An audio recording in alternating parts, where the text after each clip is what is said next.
క్రైస్తవుల తరఫున పోరాటం చేస్తానంటూ 2025 జూబ్లీ హిల్స్ బై ఎలక్షన్స్లో పోటీకి లోక్ తాంత్రిక్ జనతాదళ్ అనే పార్టీ నుండి నామినేషన్ వేశాడు. అది కాస్త బెడిసి కొట్టింది.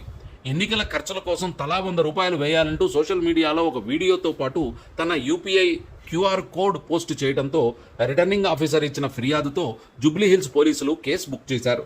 ఒక్కొక్కరు 100 రూపాయల చొప్పున పోటీ చేసి ఎన్నికలు అయిపోయే వరకు కూడా ఆర్థికంగా ప్రోత్సహించండి, ఆర్థికంగా సహకరించండి. మీకు పైన కనిపిస్తున్నటువంటి క్యూఆర్ కోడ్ ఉంది కదా, ఆ క్యూఆర్ కోడ్కి మీరు అమౌంట్ పంపించండి. అతడి ఎన్నికల నామినేషన్ కూడా రిజెక్ట్ అయింది. ఈ ప్లాన్ అట్టర్ ఫ్లాప్ అవడంతో మరో కొత్త ప్లాన్ వేశాడు.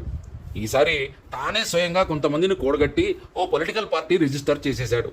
పార్టీ అయితే రిజిస్టర్ చేశాడు, కానీ పబ్లిసిటీ ఎలా?